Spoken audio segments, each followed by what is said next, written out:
Tá vendo? A luz bate mó brilhão aqui. Peraí, deixa eu botar aqui. É.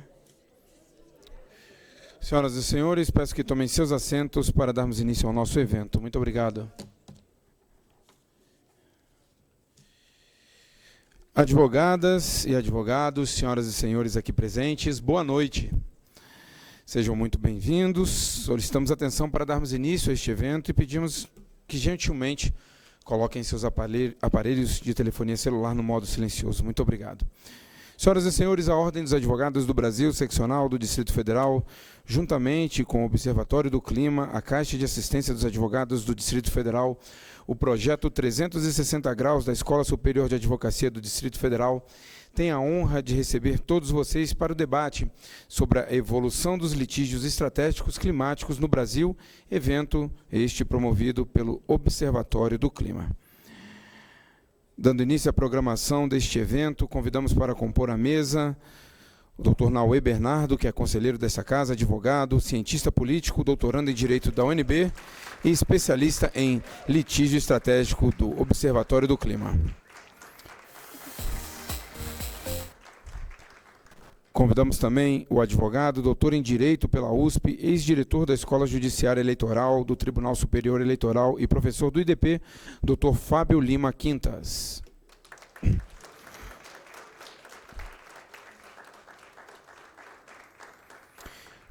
Convidamos a advogada, doutora em Direito e ex-secretária de Altos Estudos, Pesquisas e Gestão da Informação do STF e também professora no IDP, doutora Manuelita Hermes.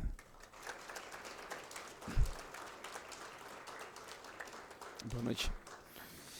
Convidamos também a advogada, doutora em Ciência Política pela UNB, professora do IDP, ex-presidente do IBAMA e coordenadora de Políticas Públicas do Observatório do Clima, doutora Sueli Araújo.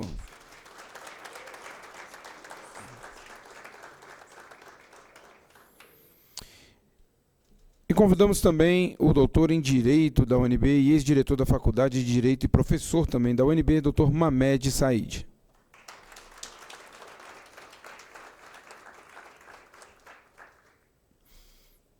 Sem mais delongas, senhoras e senhores, para fazer a saudação de abertura, falar também um pouco sobre o litígio climático e mediar o debate desta noite, eu gentilmente cedo a palavra ao conselheiro da OBDF, Dr. Nauê Bernardo Azevedo. Oi, gente, boa noite. Muito obrigado por terem vindo aqui prestigiar esse momento. É um momento construído a muitas mãos mesmo, algumas mãos bem terríveis que demoram para entregar os artigos, eu estou olhando para vocês, e outras mãos não tão terríveis assim que pegam junto e ajudam, né, como é o caso aqui da Sueli, minha chefe no Observatório do Clima, alguém que eu tenho um carinho imenso e, enfim, isso tudo só está acontecendo também porque ela deu uma chance lá atrás e viu que a coisa andou. Eu não sei se vocês repararam, eu fiz questão de colocar algumas coisas, que foi eu que montei o currículo, né, das pessoas que estão aqui ao meu lado. Isso se chama sandália da humildade, né? É bom eu estar ao lado dessas pessoas para eu ver o quanto eu tenho para caminhar ainda. Então, aqui ao meu lado, essas pessoas que vão hoje participar desse debate, são pessoas que de alguma forma impactam e vão impactar na minha vida. Então, aqui para vocês terem noção, tem pessoas que são modelos do que eu quero fazer e do que eu preciso fazer. Quase todas, aqui todas, na verdade, servem disso. Eu tenho 3 orientadores na minha mesa, aqui ao meu lado. Eu tenho minha chefe aqui. Enfim, eu estou cercado de pessoas maravilhosas e eu coloquei os autores aqui, convidados e tudo, porque são pessoas que estão na minha frente e que carregam comigo essa tocha há muito tempo, né, quase 4 anos, e que estão aqui como autores do livro, né. Tem também aqui a Fernanda, que eu gostaria de cumprimentar e agradecer muito a presença, e vocês que estão aí junto com a gente e que de alguma forma acompanharam esses capítulos, por qualquer que seja o meio, por qualquer amizade que tenham com as pessoas que estão aqui na mesa, né? Então, se eu for cumprimentar nome a nome aqui, vai acabar o tempo, eu vou ter que cumprimentar todo mundo. Sem mais delongas, né, indo direto ao tema. Bom, gente, esse aqui é o livro, ok? Essa é a versão em inglês. Eu acabei de perceber que eu dei a versão em inglês para vocês. Eu vou dar a versão em português, tá? Eu prometo. Você me empresta o seu, por favor? Este aqui é o livro. O que foi esse livro, gente? Só falando rapidinho, depois vai ter um momento que eu vou falar mais profundamente desse livro. Ele foi a união de experiências no Supremo Tribunal Federal e em outras instâncias do Poder Judiciário brasileiro, com litígios estratégicos direcionados para resolver determinados problemas de políticas públicas, pelo terceiro setor socioambiental, e é isso que eu vou falar por agora. E o tema dele é o litígio estratégico climático. Mas o que vem a ser esse fenômeno, Felipe? Obrigado. A gente vem debatendo essa questão de litígio estratégico no mundo faz pouquinho tempo. O primeiro caso registrado, de acordo com a plataforma Sabin Center, lá da Universidade de Colômbia, é de 1988. Então faz pouquinho tempo que a gente vem debatendo isso, mas esse fenômeno chega ao Brasil com muita força a partir de 2020. O que é esse fenômeno de litígio climático? É quando agentes da sociedade, ou mesmo agentes legitimados para estar perante as cortes, ingressam com ações visando corrigir falhas estruturais em políticas públicas relacionadas ao clima. E aí a gente entra em um certo embate acadêmico, porque existem facções, vamos colocar assim, como o próprio Sabin Center, que entendem que o litígio climático deve endereçar diretamente uma questão de clima. E não pode ter o clima como argumento lateral. Então, é eu questionando diretamente o não cumprimento do Acordo de Paris por parte de um governo X. E eu tenho outros, como o Juma, que é aqui da PUC do Rio de Janeiro, que já admitem que o litígio se torne climático a partir do fato de que os seus argumentos ali colocados são suficientes para que a gente possa já questionar a falha ou a falhabilidade de uma política pública relacionada a clima. Isso também voltado para privados. Esse livro traz muita experiência contra o governo, mas é claro que a gente tem também algumas questões, discussões e interrogações a respeito do que será feito em relação a agentes privados no futuro, com uma onda que já está muito forte no exterior e que vem chegando aqui no Brasil, que fica para um segundo momento. Sendo assim, a partir de 2020, a gente tem o surgimento mais palpável desse fenômeno por meio de duas ações que foram protocoladas perante o Supremo Tribunal Federal, que são a ADO 59, Ação Direta de Inconstitucionalidade por Omissão número 59, questionando a paralisação do Fundo Amazônia pelo governo Bolsonaro, e a DPF 708, que questiona a paralisação do Fundo Clima. São, por excelência, os dois primeiros litígios climáticos que nós tivemos perante o Supremo Tribunal Federal com essa nomenclatura, que já trazem, por excelência, todos esses argumentos e endereçam de forma direta. Está havendo uma falha estrutural dentro de uma política pública voltada para a proteção do meio ambiente e do clima no Brasil. Essa ação foi ajuizada por diversos partidos políticos, uma coalizão de partidos políticos que estava, então, na oposição, e acabou sendo distribuídas, as duas ações foram distribuídas para ministros diferentes. Foram distribuídas inicialmente a ADO 59 para a ministra Rosa Weber e a DPF 708 para o ministro Luiz Roberto Barroso. Essas ações vieram a ser julgadas anos depois. Elas foram julgadas exatamente 2 anos depois. Mas elas fizeram barulho por quê? Porque nós tivemos audiências públicas no Supremo Tribunal Federal para tratar do assunto.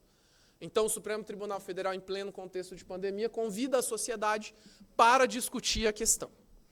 E aí, adormece.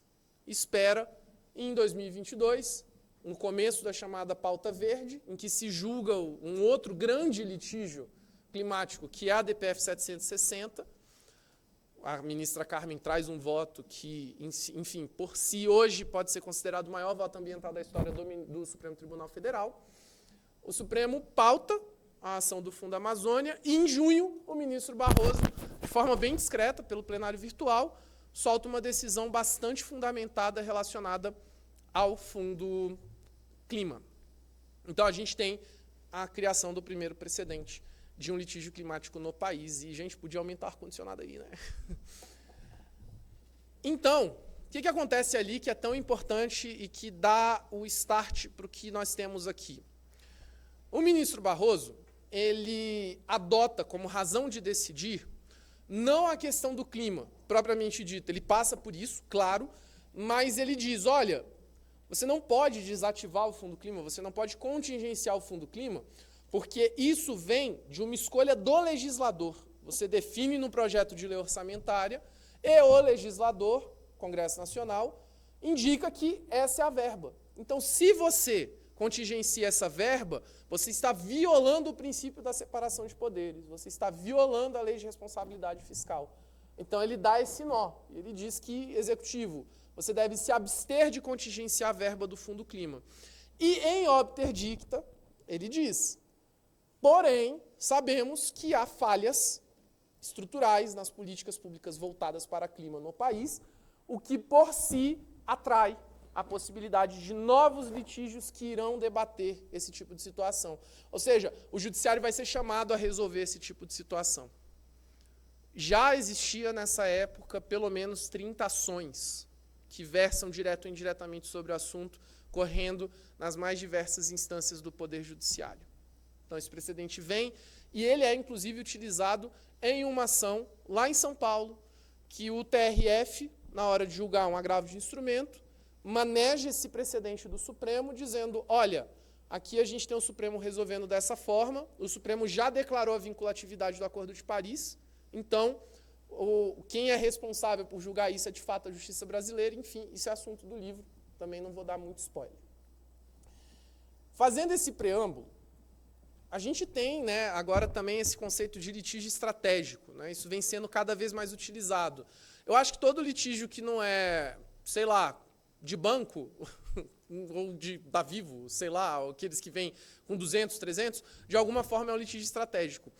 Só que a gente tem uma espécie, uma subespécie, que é aquele que é manejado com um objetivo específico, não de ganhar, não de você ter um provimento, não de você ter uma sentença procedente, mas sim de você conseguir botar o assunto na pauta do dia. E hoje isso está ficando cada vez mais presente no nosso país. O litígio climático, por excelência, é um litígio estratégico. A gente não tem como dizer o contrário, porque a gente está falando de algo com uma pontuação muito específica. É um ponto próprio muito específico a ser abordado que, querendo ou não, hoje, principalmente nesse contexto que a gente vive, vai cair na imprensa, vai gerar um movimento dos poderes públicos, dos agentes públicos envolvidos e, muitas vezes, dos agentes privados também. Então, o litígio estratégico, ele não mexe apenas com o poder judiciário. O litígio estratégico, ele é um meio para que eu alcance um determinado objetivo que pode ou não vir por meio de um provimento jurisdicional. Complexo, bastante complexo. E aí, quando vocês forem ver o livro, que eu sei que vocês vão ler com muita atenção, vocês vão ver que existem alguns exemplos de casos que sequer chegaram a ser julgados. Tem caso que terminou em acordo e tem caso que perdeu o objeto. Exatamente porque, após o ajuizamento da ação, o governo foi lá e cumpriu o que tinha que cumprir. E tem caso que ainda está correndo. Então, com esta fala provocativa, e que aqui já envolve um ponto, né, quem já teve o desprazer de me ouvir falando em outras ocasiões desse tipo de assunto, sabe que eu sempre bato na mesma tecla, se nós estamos precisando recorrer ao judiciário, é porque existe alguma coisa errada no modelo de tomada de decisão. É porque a gente tem um déficit democrático, então é preciso recorrer ao judiciário para que o judiciário resolva algum tipo de problema que a gente não está conseguindo resolver na arena política. Então, feita essa provocação, eu vou primeiramente passar a palavra para a professora Manuelita, para que ela faça as suas considerações, né, inaugure o debate, e a partir daqui é o momento que eu fico quieto e só deixo o pessoal aqui fazer o que eles sabem fazer de melhor, que é arrasar. Né? Então, professora, a palavra é sua. Obrigada, querido Naue. Boa noite a todas as pessoas aqui presentes. Que alegria estar neste lançamento de livro. Gostaria de cumprimentar Naue, querido, pela organização, pelo convite, pelo vigor, pela energia, pela paixão com o tema. Cumprimento também colegas aqui da banca, a professora Sueli, que também é organizadora, tanto da obra quanto do evento, grande nome. Professor Fábio Quintas e professor Mohamed, é uma alegria estar aqui com esse time para debater. Eu fiquei ouvindo atentamente as palavras de Naue e tentei até anotar algumas provocações, mas minha caneta falhou.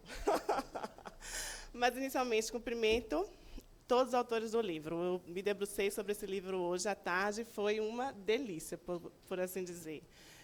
Resgatar temas que eu pude acompanhar de perto. Então, aqui, quando eu fui anunciada houve a alusão a ser advogada e secretária de altos estudos do STF.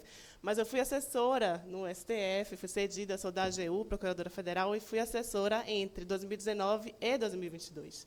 Então, eu pude acompanhar lá de dentro muito desses litígios, muitas dessas pautas e decisões, e foi muito bom ouvir o relato, né, do outro lado, de uma forma mais pormenorizada, porque a gente, obviamente, recebe tudo de memoriais, participação de Ami Chikuri, mas toda essa articulação foi muito bem escrita e muito bem relatada, inclusive como um legado histórico. A gente precisa documentar nossas estratégias.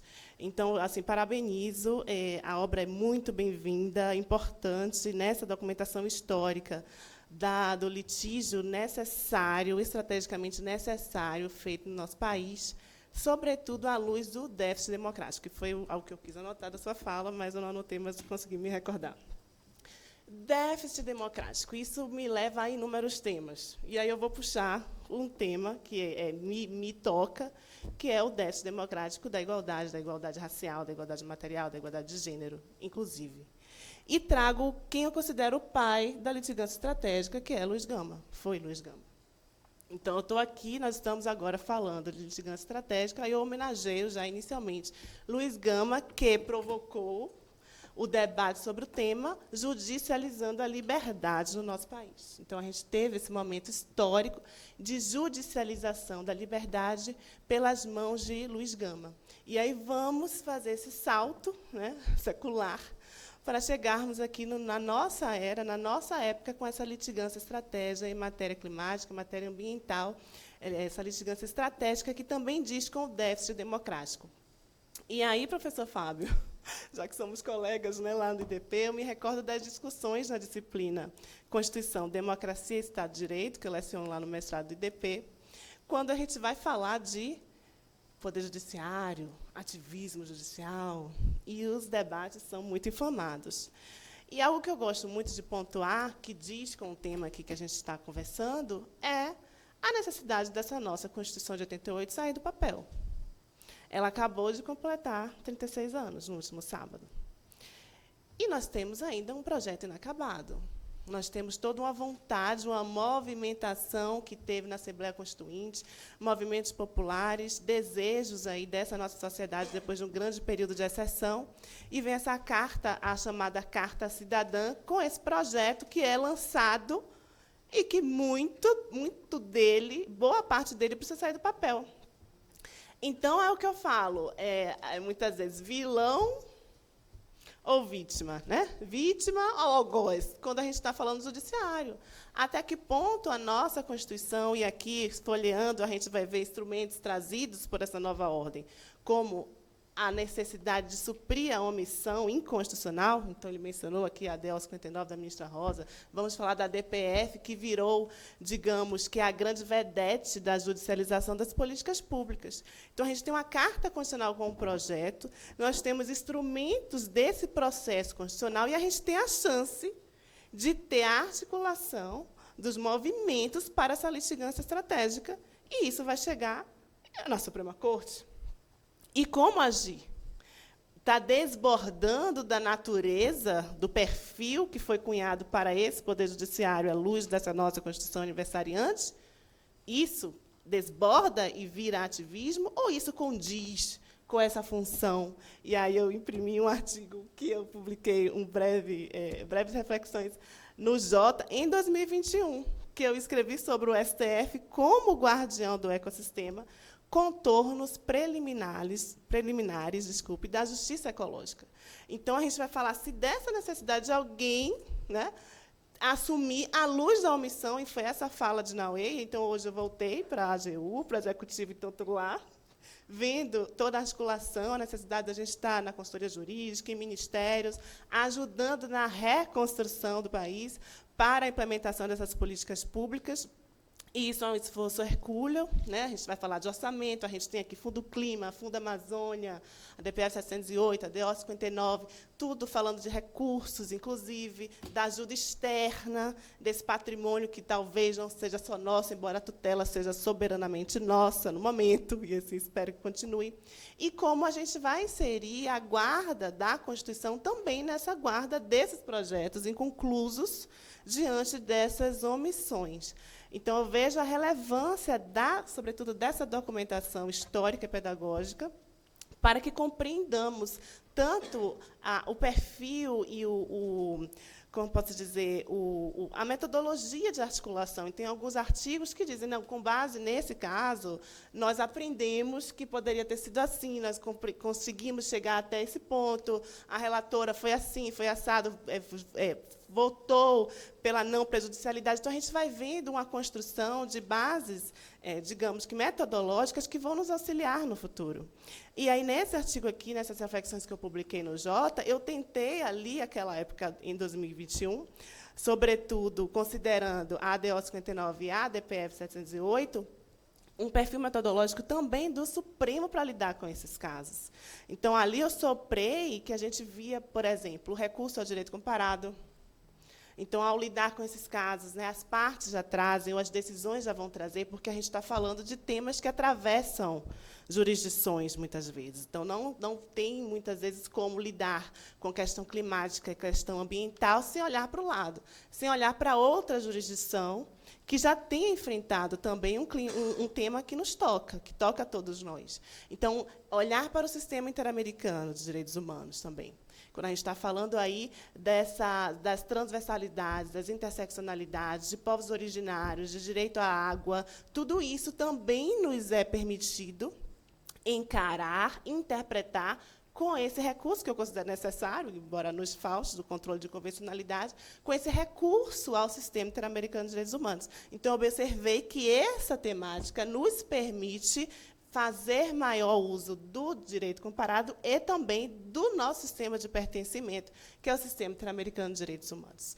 Outro tema foi mostrar, outro diagnóstico, né, incipiente, ali naquele momento que eu escrevi, em 2021, foi mostrar como é entendida a interdependência dos direitos. Então, isso é muito manifesto nos votos, nas apreciações desses temas, a interdependência.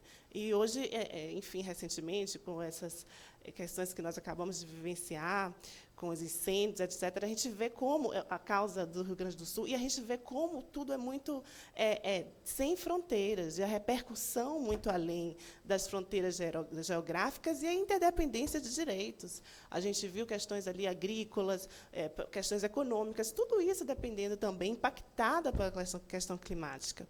E, por fim, nesse diagnóstico, eu identifiquei ali o uso dessa abertura da corte, que muitas vezes foi encastelada, fechada, abertura por meio das audiências públicas, da inclusão dos amistos, da UTIVA, de outros partícipes nessa construção que precisa também ser democrática e dialógica, sobretudo, porque não há uma fórmula pronta para lidar com esses desafios tão pulsantes e tão difíceis de um prévio diagnóstico, de uma prévia solução simples. Não, são casos difíceis e que não vão estar à mão ali apenas do Poder Judiciário, mas, sim, necessariamente, com o uso desse diálogo com a sociedade, não apenas nacional, mas também internacional.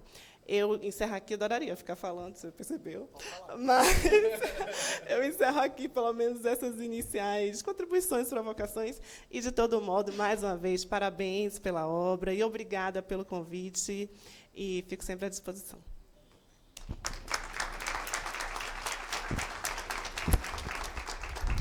Obrigado, professora. Eu lembrei, tá, desse artigo. Todo mundo está aqui por uma razão, tá, gente? Presta atenção. Antes de passar a palavra para o professor Fábio, eu vou contar uma passagem da minha vida, né? Ele foi um dos meus orientadores no mestrado, né? Me puxou muito. E a primeira coisa que ele me disse quando eu entrei, né, que ele me deu a bolsa e falou, você vai estudar aqui comigo e tal, falou, você vai fazer minha matéria. Eu falei, legal, vou fazer a matéria. A matéria é sobre processo coletivo. Eu falei, legal, a matéria é sobre processo coletivo. Ele falou, vai ser sofrido. Eu falei, ih. foram 18 fichamentos. Em 6 semanas? 7 semanas. 18 fichamentos em 7 semanas. Né? Textos enormes. E o primeiro livro que o campeão aqui me mandou ler foi o livro do Capelletti, chamado Juízes Legisladores. E não eram textos, assim, né, gente? 5 páginas. Era livro inteiro.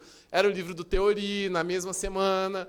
E aí, ele mandou eu ler o Juízes Legisladores, porque uma coisa que ele me perguntou na entrevista, e foi isso que começou a incutir a questão do déficit democrático na minha cabeça, tá bom, Naue, mas o juiz substitui o tomador de decisão na arena política. E aí? O que vai acontecer? O desgramento me pegou de jeito, né? Ele já sabia o que era litígio estrutural e eu não. Né? Então, naturalmente, vocês podem imaginar que eu tomei um baile nessa entrevista como um todo, mas eu acho que deu certo, né? Deu muito certo. Então, ele cita o Capelletti, ele usa o Capelletti como primeiro autor dentro de uma matéria em que a gente vai discutir a proteção dos direitos coletivos em juízo.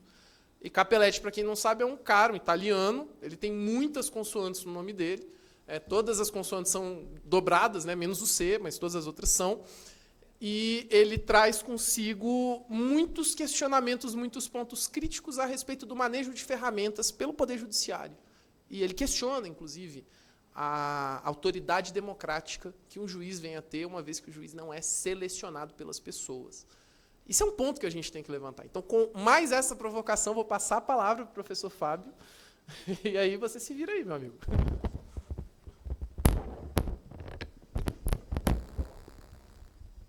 Boa noite a todos. Queria agradecer, primeiramente, aqui o convite da professora Sueli, do Naue, para participar desse evento. E aí eu já começo dizendo o seguinte, Naue, que eu vou devolver para vocês as questões. Então, eu estou muito tranquilo aqui hoje.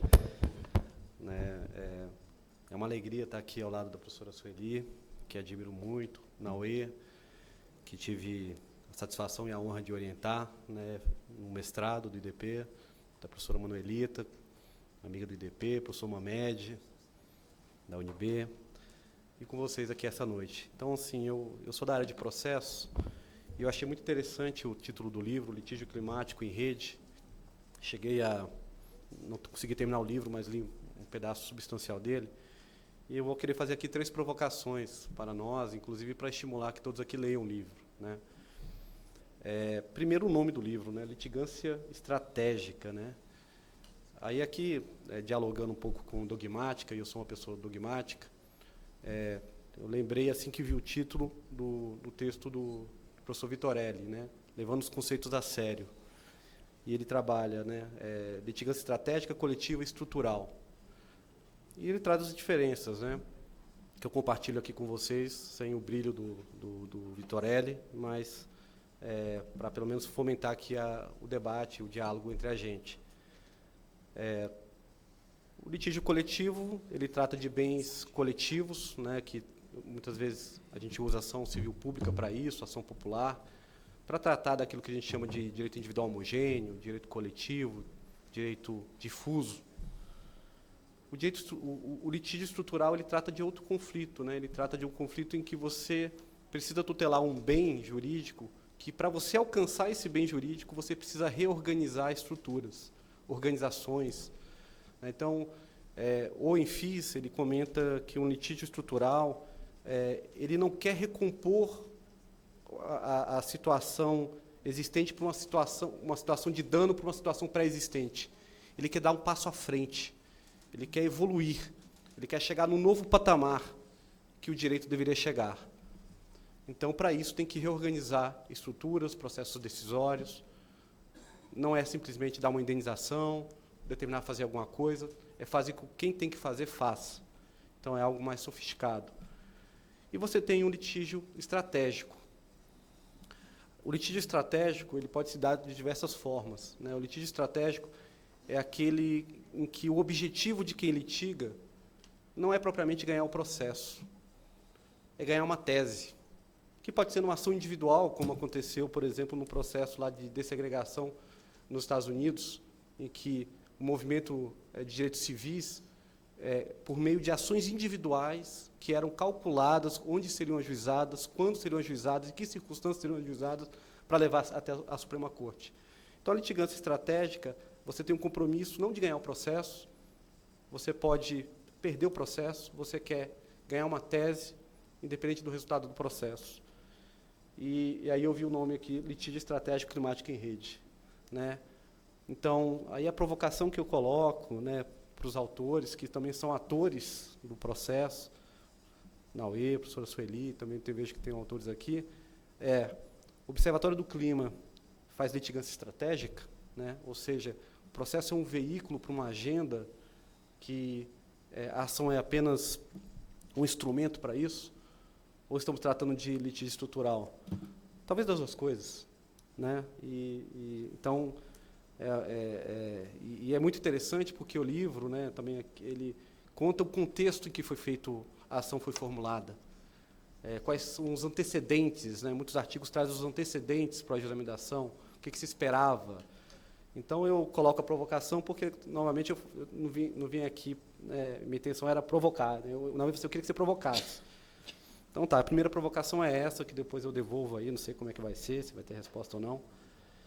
A segunda provocação que eu coloco, para reflexão também aqui, inclusive do professor Mamede, da professora Manuelita, é essa questão voltada mais ao processo estrutural, né, que o Naue chegou aqui a enunciar, uma preocupação, né, que o processo estrutural, justamente porque ele se volta a uma reorganização de instituições, sejam públicas, sejam privadas, não deixa de ser uma grande violência que o judiciário é chamado a fazer em estruturas que ele não domina, né? O judiciário domina o direito, né? A administração pública domina a política, domina a técnica, a iniciativa privada ela tem a lógica do mercado, e todas essas instituições elas se operam dentro de uma lógica de responsabilidade. E o judiciário vem tomar uma decisão em algo que ele não se responsabilizará pela decisão, né? E por isso mesmo o processo estrutural ele procura se voltar a fazer com que quem tem que trabalhar trabalhe dentro do seu próprio campo de responsabilidade, né? Mas então, o processo estrutural tenta lidar com esse déficit de democracia e com a separação de poderes,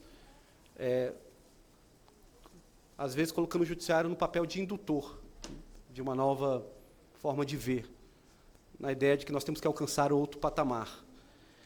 Aí a provocação que eu faço, e eu tenho uma opinião, e eu vou fazer aqui um pouco de papel do advogado do diabo, né? Você advoga para banco. Exatamente, então já não está bom, né? Já não ajuda. Mas, então, vamos lá, nesse papel. Eu acho que é muito interessante que, inclusive, eu vi isso aqui no livro, na forma como se coloca, a sofisticação, é que a atuação que se coloca no litígio climático, pelo Observatório do Clima e pelos agentes que operaram aqui, passa pela demonstração de uma falha no processo democrático, né? E, de repente, isso é muito importante, uma falha do processo decisório, né? Sem falha no processo decisório, se justifica o judiciário entrar? Agora, vamos para o contraponto, e aí que vai ser a provocação, apesar de ter minha visão. Uma sociedade complexa, plural, em que você tem vários bens jurídicos sendo tutelados, né? Você tem a defesa do clima, mas você tem a questão do desenvolvimento, você tem a questão da defesa do meio ambiente, mas alguém vai falar que tem segurança alimentar. Então, são vários valores que estão colocados na Constituição em que os agentes estão em disputa. E o processo político, em tese, tem que conseguir mexer isso e chegar a um lugar, claro, preservando a Constituição. Então, o processo estrutural, nessa dimensão, ela se volta por conta de uma falha no processo democrático, ou é, na verdade, a última instância daquele que perdeu na instância política? E eu acho que, assim, essa é uma questão que se coloca, e claro que não quem tem que decidir isso é quem decide, mas o simples ponto de colocar esse debate que eu vejo aqui provocado pelo livro, me mostra uma coisa que eu queria também destacar e elogiar. É a sofisticação que todos os agentes que estão narrados aqui têm de entender o que justificaria a atuação extraordinária do judiciário. Mas eu coloco isso como segunda provocação, destacando a sofisticação que é necessária, porque precisa legitimar. A terceira provocação que eu coloco, né, também aqui para reflexão de todos, e também para estimular a leitura do texto, algumas passagens do texto em que eu acho que de forma muito interessante mostram também a finalidade de um processo estrutural dentro de uma litigância estratégica, né? Às vezes a gente pensa que a melhor solução é aquela dada pelo judiciário, que é refazer a instituição ou chegar a um lugar que demandaria talvez anos de esforço contínuo, e muitas vezes há uma frustração da sociedade com o resultado que vem do judiciário, porque não dá uma resposta que se pretende. Mas o livro traz que existem dimensões muito importantes do processo estrutural, como, por exemplo, formar redes de atuação. Eu destaco também que, às vezes, o processo estrutural, dentro dessa ideia de falha no processo democrático, ele pode vir para desbloquear agendas políticas que estão invisibilizadas, daqueles que não estão sendo vistos, né? Então, o simples fato de você colocar o tema na agenda já é um bom resultado do processo estrutural. Isso é suficiente. E aqui também é uma questão que eu coloco, né, e aí uma provocação que eu faço aqui à professora Sueli, porque a professora Sueli também já esteve também no Estado, assim, foi uma grande agente de Estado, né? E aí eu pergunto também à professora Sueli, desbloquear agendas, dar visibilidade, isso colabora com o funcionamento das instituições, né? Quem esteve, né? E eu também já sei eu acho que eu imagino qual seja a reflexão, que provavelmente convergirá com a minha, mas eu acho que ouvir da professora é melhor do que ouvir uma opinião minha. E a última provocação que eu coloco é que, na leitura do texto também, eu vi, primeiro, muito foco no Supremo Tribunal Federal como um espaço de atuação dessa litigância estratégica, quiçá estrutural. E eu vi também aqui no capítulo final uma reflexão sobre a atuação que se fez por meio de ação popular e ação civil pública. Não sei se era uma ação civil pública. Era, né, do Plano Clima. E aí se vê logo, né, a dificuldade de você levar esse tipo de pauta para o juiz de primeira instância, ou para uma jurisdição que eu chamo de ordinária. Eu tenho um ponto de vista, né, que até já coloquei em algum artigo, que eu imagino que, pela sobrecarga política que o processo estrutural tem, eu me sinto muito mais confortável de um processo estrutural sendo tratado no Supremo do que em qualquer outra instância. Porque existe o problema de captura de agendas, existe a necessidade de distanciamento, e tem que ter uma certa maleabilidade, flexibilidade, um tato político, tem que saber ir para frente e ir para trás, e isso, geralmente, a jurisdição ordinária não é capacitada para isso. Então, o processo estrutural tem espaço de desenvolvimento na visão dos autores aí na jurisdição ordinária, ou, pelo menos, vocês identificaram na prática de vocês uma diferença qualitativa de jurisdição nos dois espaços, né? Tem um lugar melhor para levar o tema?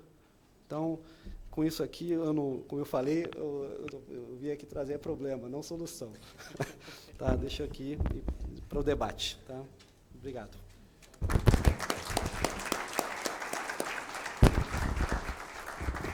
Como esperado, né, professor? Trouxe aí 4 pontos para a gente pensar. E teve um ponto que ele falou da disputa, né? E hoje estava eu lecionando sobre Bobbio, estava lecionando sobre o texto A Era dos Direitos, especificamente, e um dos desafios que o Bobbio levanta, lá em 1960 e pouco, era exatamente o fato de que direitos humanos são heterônomos, porque eles trazem consigo uma antinomia.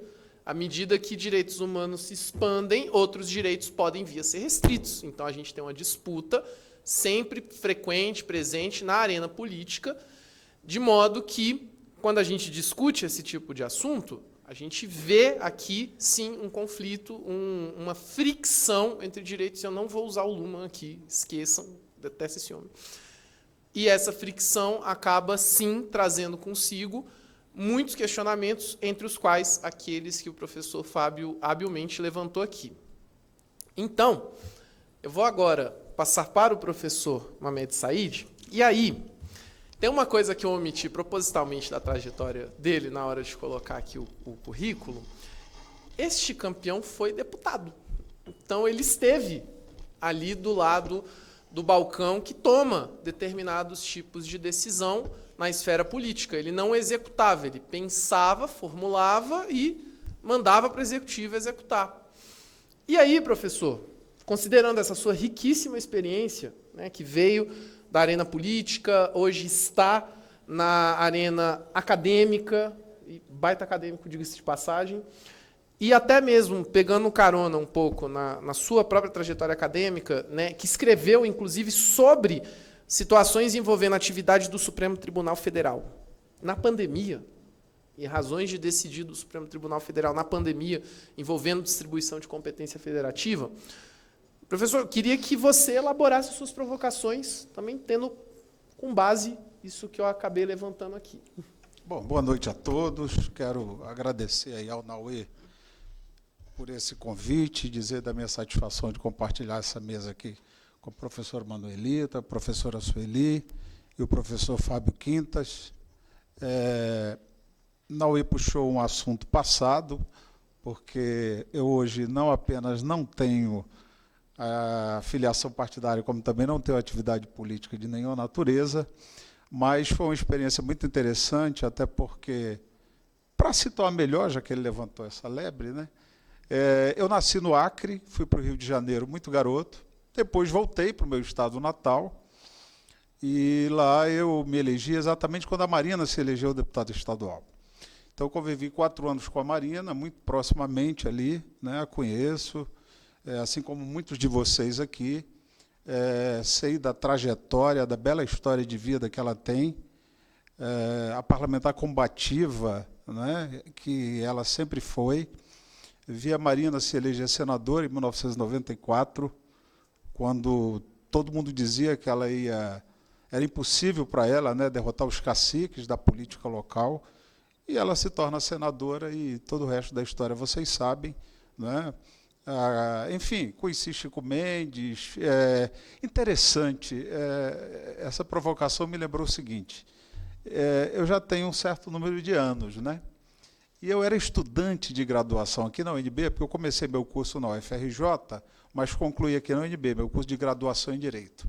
E um dia eu estou indo na direção do Bandejão e passei pela Faculdade de Tecnologia e vi que estava havendo uma reunião. Era a reunião de criação do Conselho Nacional de Seringueiros, em 1985. E estava ali Chico Mendes, todo o pessoal. Eu fui um mero espectador passivo, só passei lá, mas muito interessante. Depois eu conheci o Chico Mendes, né, antes do assassinato dele. Após a morte do Chico, o Acre, Chapuri em particular, se tornou a meca do movimento ambientalista internacional, né? Recebi lá no Acre muitos jornalistas do Japão, do mundo inteiro, uma comitiva de parlamentares norte-americanos, chefiada pelo Al Gore. Na época ele era senador pelo Tennessee. Enfim, eu pude acompanhar muito de perto. Eu acho que o Acre, né, tem uma força simbólica muito grande nessa pauta ambiental, né? Lá foram desenvolvidas experiências de políticas, né, de sustentabilidade, de proteção ambiental muito interessantes.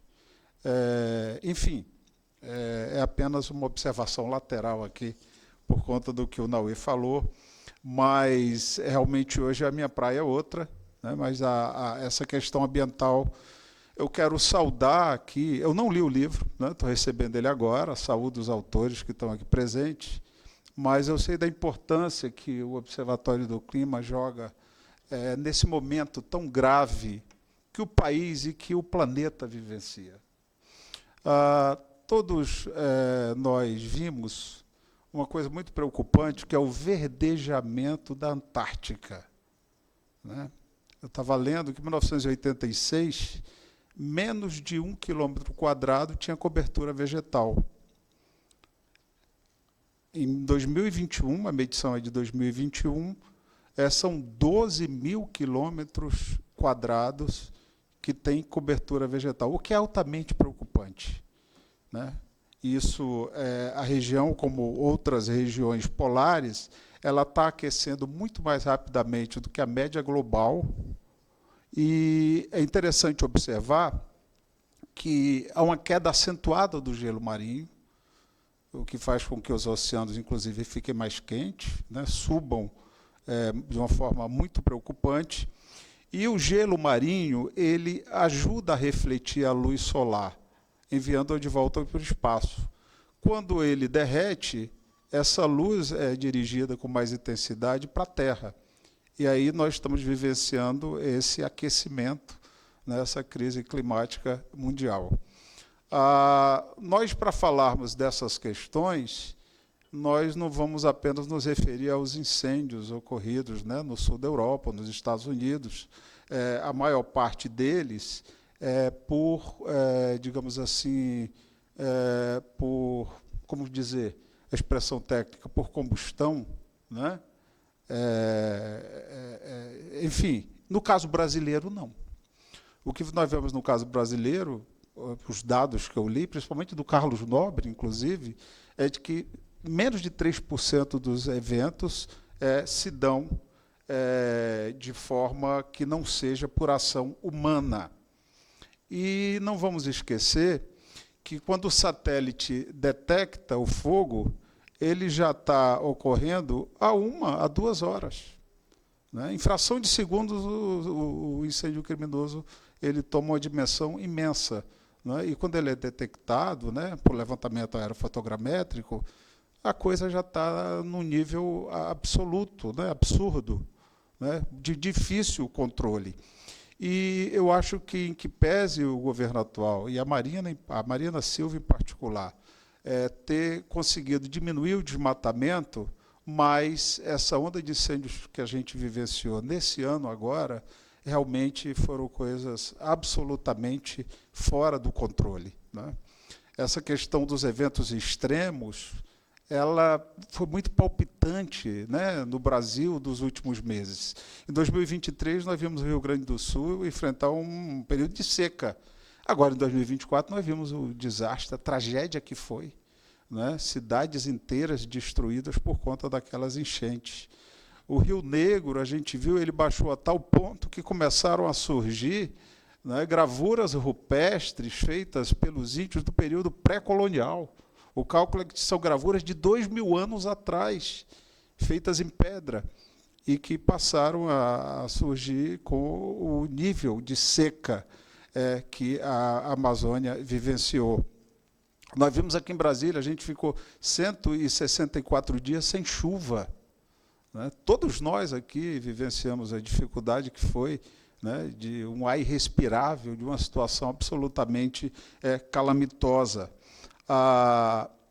São Paulo, né, durante 2 dias, se tornou a cidade no ranking mundial com maior índice de poluição. Então, resgatando de novo o que o Carlos Nobre disse, o que a gente vivencia é uma catástrofe ambiental. Né? A crise explodiu. Né? Nas palavras dele, inclusive, ele coloca que todos os biomas estão ameaçados. A Amazônia, o Cerrado, a Caatinga. Aliás, a Caatinga avançou cerca de 200 mil quilômetros pelo Cerrado, para falar de uma realidade aqui mais próxima da nossa. E aí vem aquelas previsões que são até alarmantes, né? De que o Pantanal poderá não ter mais lagos no ano de 2070, de que 50%, 30% da área da Amazônia poderá também está desmatada se a gente seguir o ritmo de desmatamento dos últimos anos, né? 50% da floresta.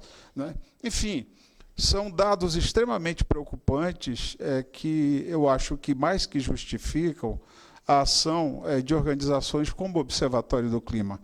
Eu acho muito interessante as observações trazidas pela professora Manuelita e pelo professor Fábio, porque, efetivamente, o judiciário pode ser uma instância, né, pode colocar, como tem colocado, em grande medida, o seu aparato institucional a favor, né, de frear esses eventos extremos e essa que é a situação de calamidade que a gente vivencia. Nós vimos na COP do ano passado em Dubai, não se alcançou acordo algum. A questão dos créditos de carbono nunca foram, né, levados adiante. O Acordo de Paris, os governos, os líderes, por mais que tratem do assunto, não conseguem chegar a denominador comum. As perspectivas, né, da próxima COP agora, do Azerbaijão, no Azerbaijão, que é um país que é grande produtor de petróleo, elas não são promissoras. O que nós teremos em Belém no ano que vem? Também fica um grande ponto de interrogação. E, como foi lembrado pela professora Manuelita, a Constituição de 88 fez 36 anos.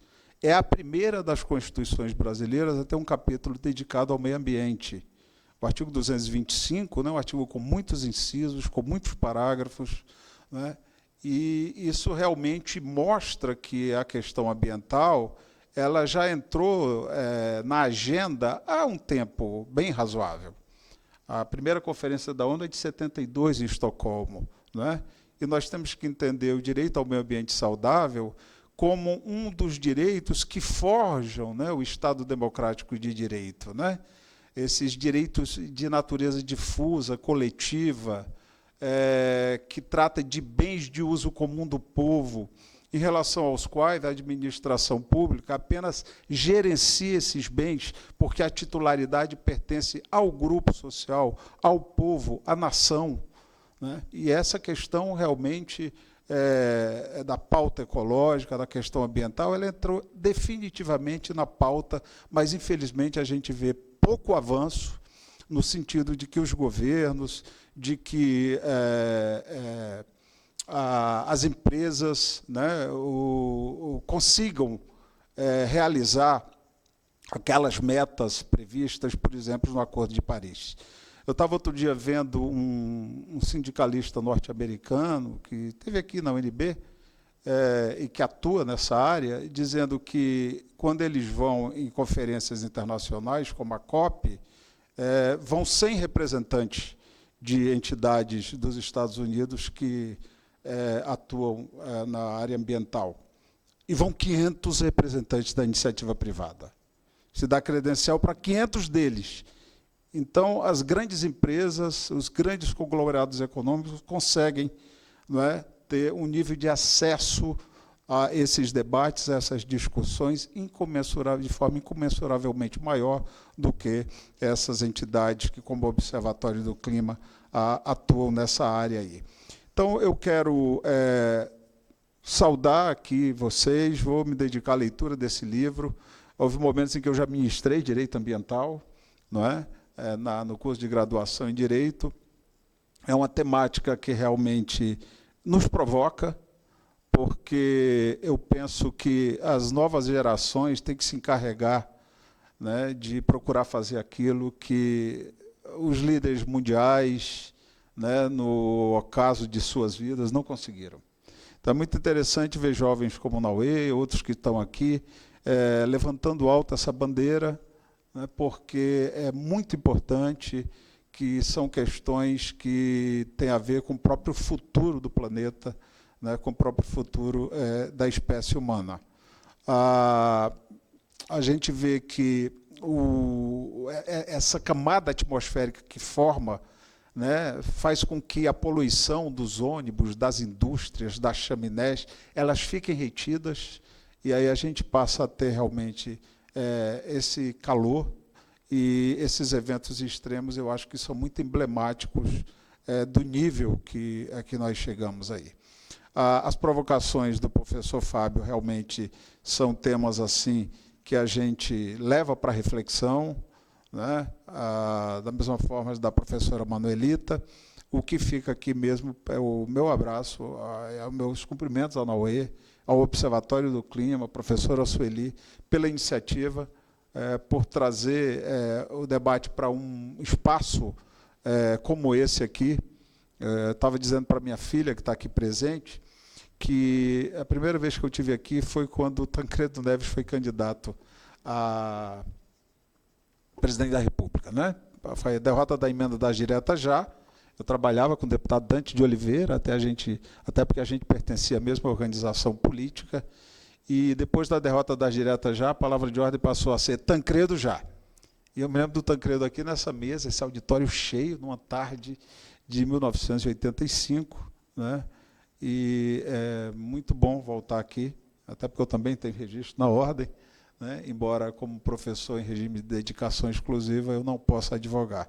Mas fica aqui meus cumprimentos, meu abraço, satisfação de compartilhar essa mesa com vocês.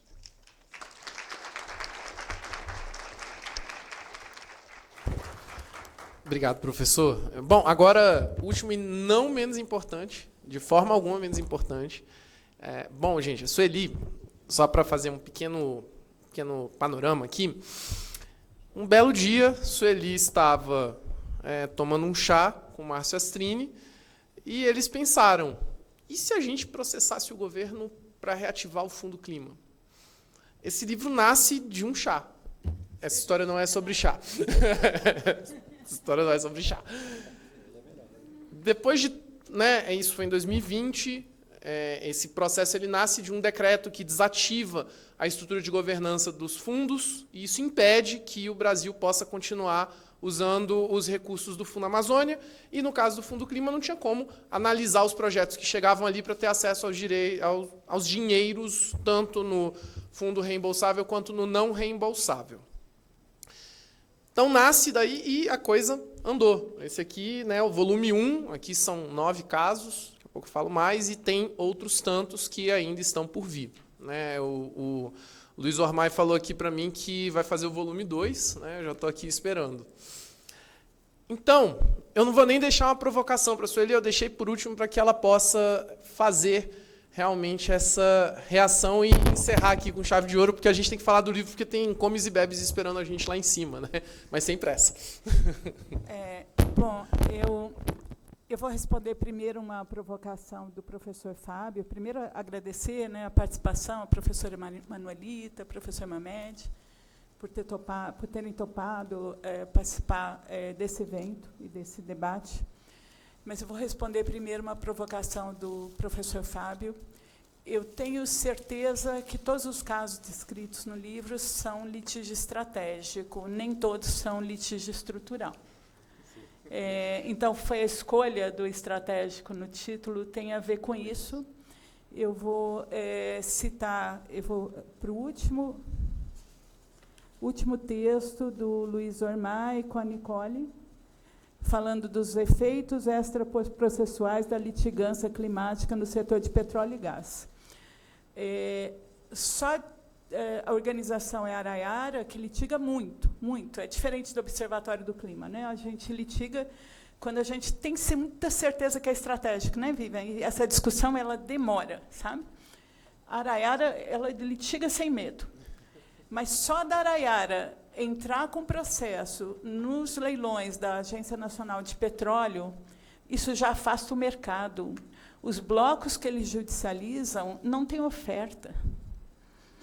Então, se você já ganha no dia que entrou com a ação, gente, isso é estratégico.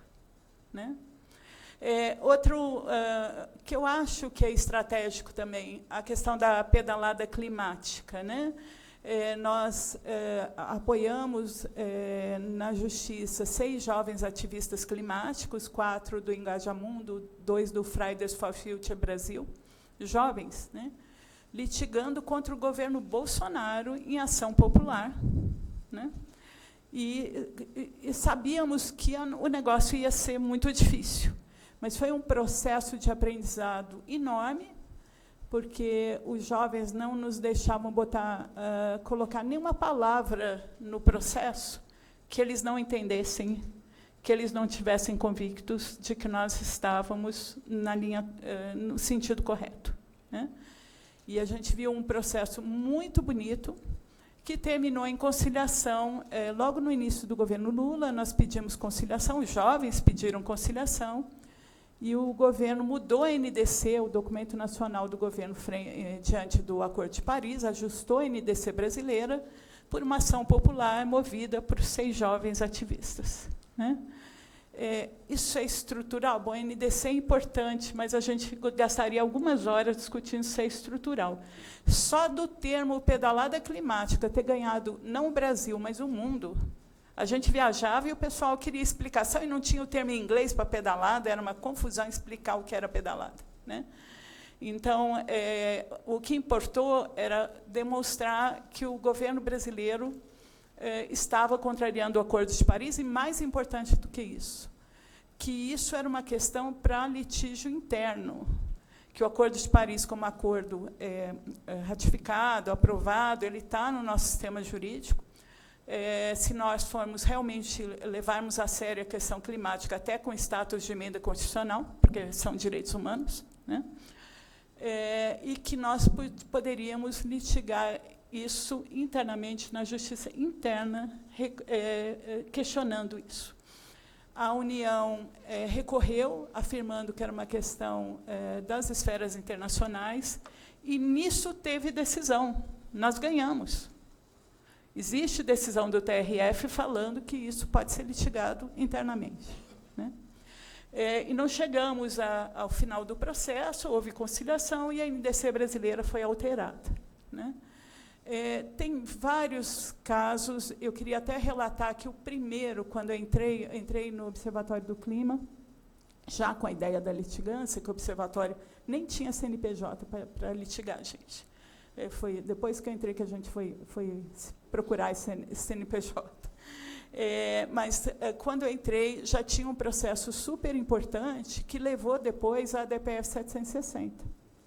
E já tinha alguns anos que Guetta, Ângela, né, já estavam debatendo, e vários outros advogados das organizações que fazem parte da Rede Dossiê estavam debatendo a questão do litígio relacionado ao controle de desmatamento, ao descontrole do desmatamento, como litígio climático. 48% das emissões brasileiras de gás de efeito estufa são decorrentes de desmatamento, é quase metade. Então, litigar em relação a desmatamento é litigar em clima, no caso brasileiro, na veia, né? E esse esforço, que já tinha começado há alguns anos, levou depois à DPF 760. Eu leio, na UE sabe disso, a DO 59, a DPF 708 e a DPF 760, como uma tríade, no sentido de todas têm, de uma forma ou de outra, esse pedido de recursos para a política ambiental, né? E nós temos decisões realmente históricas na 708 e na 59, com 10-1 no Supremo, só o ministro Cássio contra, o restante, inclusive o ministro Mendonça, em pleno governo Bolsonaro, votando conosco, né? Conosco, assim, com a parceria dos partidos políticos que estavam atuando e atuam ainda conosco em face do Supremo, na instância do Supremo. Queria chamar a atenção para duas coisas. Primeiro, a importância dessa atuação em rede. O Observatório do Clima é uma rede com 119 organizações hoje. Eu acho que umas 20 litigam, mais ou menos. Eu nunca contei, mas deve ser por volta disso. Mas, mesmo que nós não estejamos juntos em todas as ações, nós nos articulamos para saber o que cada um está fazendo. E essa atuação em rede faz toda a diferença. Faz toda a diferença, né? Então, em determinadas ações, o Greenpeace e outra organização vão lá, a ISA, naquela primeira de Madeira, né, Maurício? Greenpeace e ISA vão lá e são autores. Depois, numa outra, são os partidos políticos, não importa, porque outra nós estamos apoiando os jovens, mas, no fundo, nós estamos trabalhando em rede. E eu considero que isso é fundamental para o sucesso do litígio climático que a gente está tendo, né? Inclusive em temas que as pessoas não associam diretamente. Rafael fez um capítulo ligado ao litígio do CONAMA, né? A questão do desmonte do CONAMA, né? O que eu vejo de perspectiva? Eu acho que, com a crise climática e com a injustiça que vem com a crise climática, porque a crise climática ela é profundamente injusta, né? Ela atinge mais duramente os mais pobres, né? Os negros, as mulheres chefes de família, ela é profundamente injusta. As comunidades tradicionais, né? Indígenas e outras populações tradicionais. Eu acho que com o grau que nós temos, o mundo mudou, né? A crise está posta. Tem evento extremo todo dia, né? Todo dia, né? Eu acho que a tendência é uma continuidade, realmente, e a ampliação, na verdade, de litígios relacionados diretamente ao clima. Para mim, a perspectiva de aumento de número de ações, seja pela crise climática e seus efeitos injustos, né? Seja por uma tendência do Congresso Nacional de apoiar, de aprovar retrocessos ambientais, e, inclusive, de quase peitar o Supremo Tribunal. Não sei quantos acompanharam a data de hoje, mas a Comissão de Justiça votou, na Câmara, votou vários processos se colocando assim, em conflito direto com o Supremo Tribunal e tirando prerrogativas, né? Isso. Então, acredito que a tendência é o aumento desses casos. No governo Bolsonaro, tinha muita motivação do déficit democrático e de atuar em face do policy dismantling, do desmonte de políticas públicas, que estava muito forte em meio ambiente e clima. Mas agora eu acho que os motivos mudaram, mas que o número de ações vai ser ampliado. Eu tenho muita preocupação de concentrar muita coisa no Supremo. Eu acho que no Supremo a gente deve escolher aquilo que realmente precisa de ser Supremo. Uma ação direta de inconstitucionalidade sobre a lei dos agrotóxicos. Fizemos em conjunto uma DI ligada à lei dos agrotóxicos, e apresentamos no governo Lula. Não importa que o governo Lula sancionou essa lei. Nós apresentamos, continuamos apresentando nesse tipo de situação. Ou o Observatório tem uma ação só do Observatório contra a licença da BR-319. Né? Nós conseguimos uma liminar, ficou 2 meses, acabou de cair. Né? Mas vamos lutar aí até o fim para a vitória nessa ação. Então, sim, no governo Bolsonaro existia o elemento déficit democrático, mas eu tenho certeza que esse processo todo é um processo sem volta. Essa é a realidade no mundo. O litígio climático tem aumentado no mundo inteiro, né? Os estudos do Sabin Center mostram bem isso. E eles têm uma visão assim, até restrita, né, do que é litígio climático. O número de ações é muito maior do que o que eles estão apontando. Eu tenho certeza aí que nós iniciamos um processo em que, até agora, temos tido muitas vitórias. Né? Uma hora a gente perde, né? Tem que estar preparado para isso.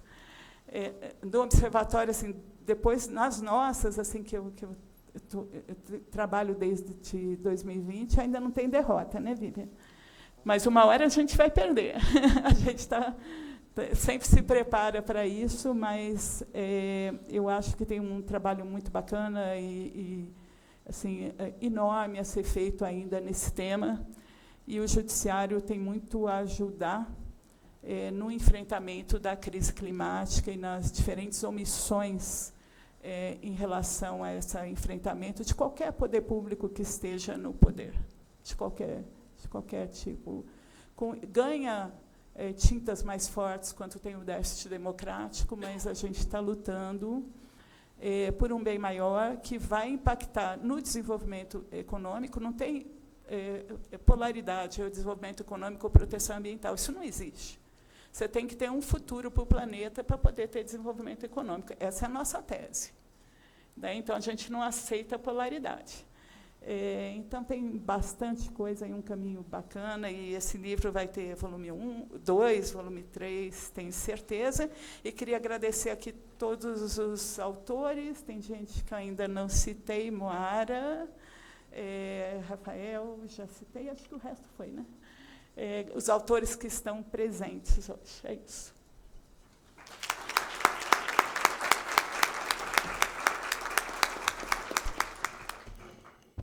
Obrigado, Sueli. Bom, gente, o lanche está esperando a gente, então vou ser bem breve aqui nas últimas palavras. É um perigo quando o advogado fala que vai ser breve, né?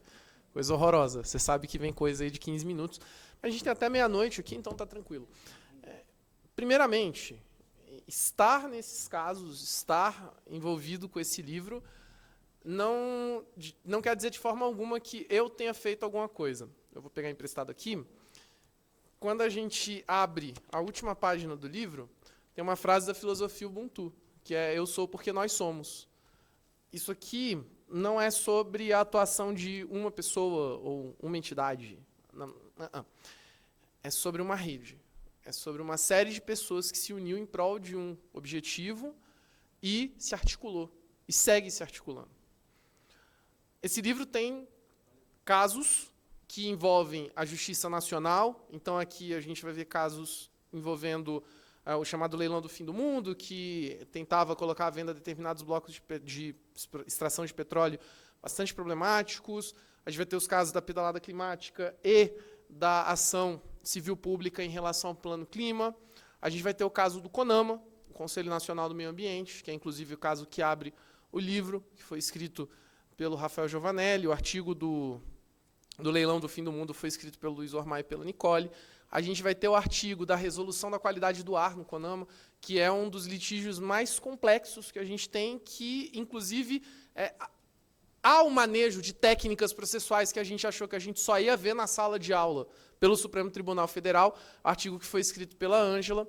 A gente tem o artigo sobre a DPF 755, que trata do processo sancionador ambiental, que foi escrito pela Vivian. A gente tem o artigo da DPF 760, que foi escrito pelo Guetta.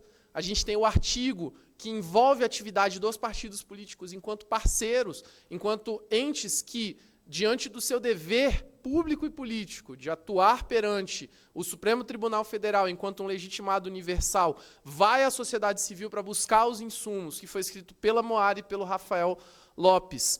E a gente tem o artigo sobre as ADPFs, a DPF 708 e a ADO 59, que foi escrito pela Sueli, que foi inclusive a pessoa que conseguiu ver, ela viu aquela falha e falou, dá para judicializar isso aqui. Foi muito pensamento, foi muita coisa acontecendo. Onde eu quero chegar com tudo isso? Gente, não acabou. A coisa está bem longe de acabar ainda. A gente viu que o ministro Dino, que é o relator da questão dos incêndios no Supremo, declarou ser um litígio estrutural e chamou uma audiência de conciliação após o trânsito em julgado das ações. Para quê? Para dar efetividade àquela sentença que foi proferida, aquele acórdão, né, que ele chama de sentença aditiva. E ele fala, a gente vai levar isso adiante porque é um dever de todos, para com todos. É um dever de todos oponível a todos. A gente tem a DPF 760, que está levando o governo a procurar e ser procurado o tempo todo pelo CNJ, pelo Supremo Tribunal Federal, para mostrar a efetividade das políticas envolvendo o PPCDAM, para mostrar a suficiência, então a superação do estado irregular de coisas, também litígio estrutural. Não tenho dúvidas que em algum momento o Supremo vai ser chamado novamente a se posicionar a respeito dos fundos, que hoje nós precisamos questionar. O Fundo Clima, o Fundo Amazônia, eles estão cumprindo com o seu papel institucional, mesmo depois de tudo que o Supremo mandou o Poder Executivo fazer, e mandou o Poder Executivo se abster de fazer, será chamado a resolver. E tantos outros casos que o Supremo já está sendo chamado a resolver, que são litígios estratégicos. Agora, é claro, o contexto político ele faz com que se tenha, no caso, né, dos artigos desse livro aqui, uma dificuldade adicional. Por quê? Porque num momento em que você tem um desmonte generalizado de políticas públicas, você precisa pensar rápido e agir rápido. E você depende da sensibilidade política daquele órgão judiciário para que ele haja rápido também. E a gente precisa lembrar que rápido no Poder Judiciário é uma coisa totalmente diferente do rápido nas nossas vidas enquanto cidadãos. O tempo do judiciário é outro tempo. O tempo de maturação do judiciário é outro tempo. E aí, quando vocês lerem esse livro, vocês vão conseguir entender Como que se deu a construção dessas experiências, desses processos? Como que se deu a condução desses processos e que tipo de articulações precisaram ser feitas para que a gente não tivesse um evento funesto, como, por exemplo, alguém indo e atravessando uma petição na DPF 760 dizendo que ela perdeu o objeto, porque a pessoa tinha protocolado uma ação civil pública com o mesmo objeto em uma determinada esfera da jurisdição brasileira. Então, isso demanda articulação. Isso demanda que as pessoas conversem.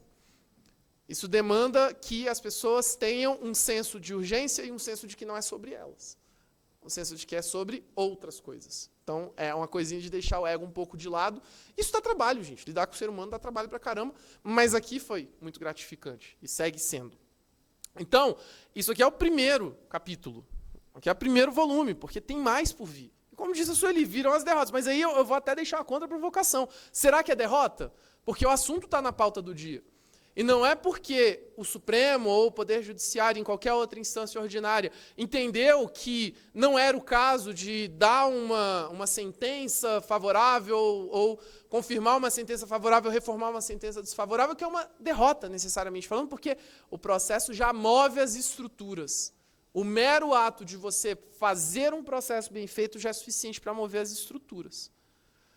Então, a gente tem isso, mas a gente precisa levar em consideração uma provocação que eu deixo para todo mundo. É fácil quando você tem um agente, ou mais fácil quando você tem um agente que chama para si todo esse discurso e se coloca como adversário direto da pauta. Porque a gente teve isso. Mas e quando você tem um agente ou um conjunto de agentes que no discurso fala uma coisa, mas na prática fala outra totalmente diferente? E quando você tem um contexto político de enfrentamento tão ranhento entre os poderes, que, diante da possibilidade de um poder simplesmente, por meio do efeito backlash, fechar o outro de forma simbólica, esse poder judiciário precisa se restringir um pouco, precisa se colocar um pouquinho mais fora da zona de tiro. Em um contexto em que nós temos uma suposta regularidade democrática, mas a pauta não entra, porque você tem uma supermaioria que comprou e executa o discurso de que aquilo é uma pauta contra os interesses da nação ou coisa do gênero. E passam a se tomar decisões por maiorias muito expressivas. E levar isso como um instrumento para colocar a faca no pescoço do Poder Judiciário. Dizer, vocês não têm legitimidade para fazer isso. Nós temos voto, nós fomos eleitos. Então isso aqui, gente, traz muitos desafios e traz muitas conversas posteriores que a gente vai precisar ter. Mas traz muita ponderação também. Porque há claramente um limite do que o Poder Judiciário pode fazer. Já que, como diz o professor Maurício Dieter, da USP, e aqui eu vou fazer uma adaptação da frase dele, porque ele está falando do direito penal, mas eu falo para o direito todo. O direito é igualzinho o Felipe Melo, ou Júnior Baiano, para quem for mais antigo. Ele chega atrasado e com violência. Ele precisa da materialização do evento para que ele possa atuar. Você precisa ter um valor jurídico num dado fato para que você tenha uma norma e você consiga fazer com que ela incida na realidade. Né? E aqui citei a teoria tridimensional do direito do professor Miguel Reale. Então, não há como a gente depender e botar todas as nossas fichas apenas no judiciário por questões que são íncitas ao regime que a gente escolheu viver. Porém, se o judiciário vem sendo chamado tanto a se posicionar sobre uma coisa, é porque já degringolou há muito tempo. E o judiciário age como uma espécie de dique de contenção. Como aquela silver tape da propaganda, que eu não sei se todo mundo já viu, né, que fecha qualquer coisa. É basicamente isso, tirando que não fecha. Porque você ainda tem muitos buracos, e o judiciário tem um limite de atuação. Para encerrar, eu estou dizendo que isso vai impedir que a gente busque o judiciário, que a sociedade busque o judiciário? De forma alguma, vai continuar buscando. Mas se a sociedade não comprar o discurso, vai chegar num limite. E o próprio Poder Judiciário, em um determinado momento, vai dizer, olha, não está comigo. Eu não tenho o que fazer, porque eu não tenho como reagir a tantas coisas acontecendo ao mesmo tempo. Eu vou sucumbir. Então, o próprio Judiciário vai se desligar da questão e vai dizer, olha, resolve na arena política, como já o fez em tantas vezes anteriores. E que parece que está ensaiando voltar a fazer. Então, existem questões envolvendo os processos que versam sobre as chamadas reformas estruturantes, que o Supremo tem uma tendência a não mexer. O Supremo não mexe em reformas estruturantes.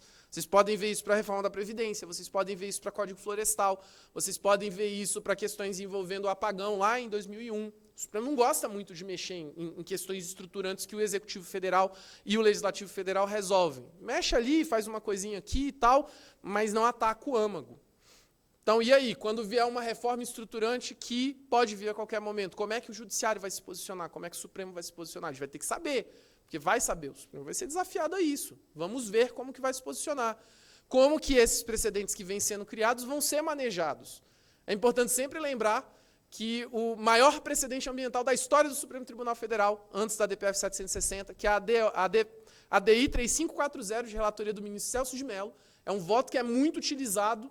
Mas, gente, ele vem no sentido de qualificar o meio ambiente, dizer o quanto o meio ambiente é necessário, o quanto a gente precisa preservar, o quanto é necessário cuidar dos princípios trazidos pela Lei Nacional da Política de Meio Ambiente, mas que ele mantém a medida provisória que reduz a reserva legal, que mexe no Código Florestal, porque ele diz, olha, não tem resultado aqui na prática que indique que a gente vai ter um aumento da supressão de vegetação, coisa do gênero. Então, não vou mexer. Então, mesmo o voto mais festejado do Supremo nessa área, ele não traz consigo um mérito que vá num caminho interessante.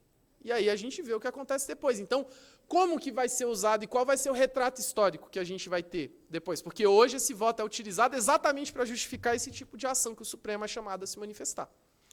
Então, como que a gente vai ver esses precedentes, que são maravilhosos, sendo manejados no futuro? Mas, principalmente, como que a gente vai ver a justiça ordinária manejando esses precedentes? Como foi o caso que a Sueli trouxe, o TRF de São Paulo manejou a DPF 708 para dizer, olha, é obrigação do Estado brasileiro, porque vincula. E o Judiciário brasileiro pode e deve julgar esse tipo de questão. E traz a DPF 708.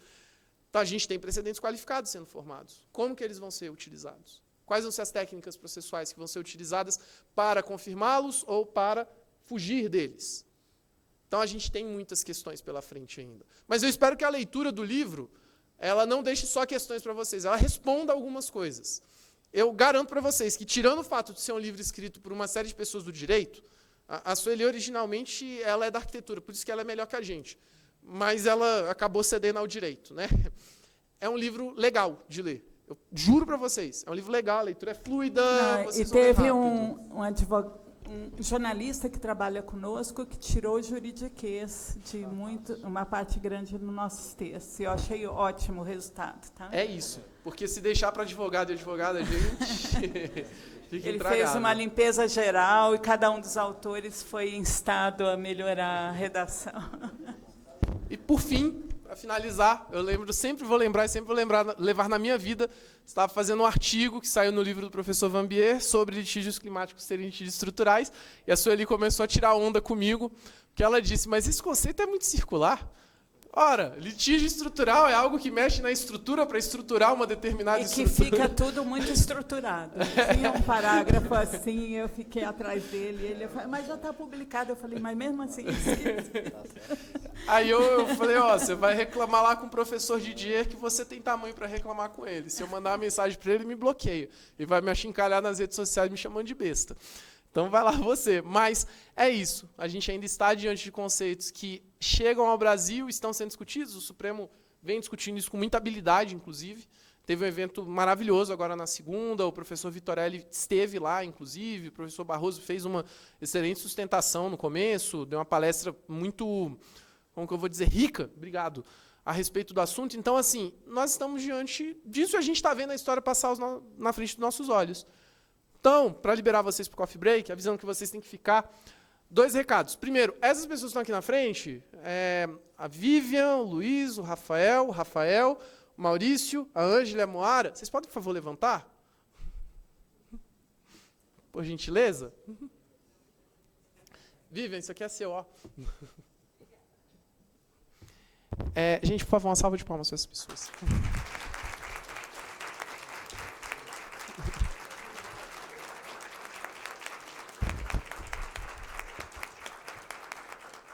Para essas pessoas aí que vocês vão pedir autógrafo, tá?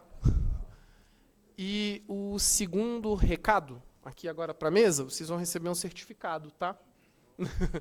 Então, gente, eu queria agradecer muito a presença de vocês. Não, esqueceu. Quem for para o coquetel tem livro também. Tá? Eu ia falar isso.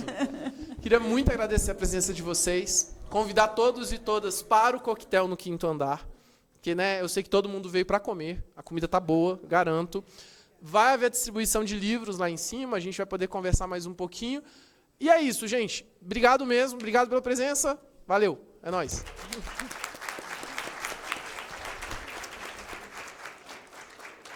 Em nome da Ordem dos Advogados do Brasil, seccional do Distrito Federal, agradecemos as presenças de cada um de vocês e reforçando mais uma vez o convite do Dr. Nauer para que todos participem do nosso coquetel que será realizado no 5º andar deste edifício. Muito obrigado e boa noite.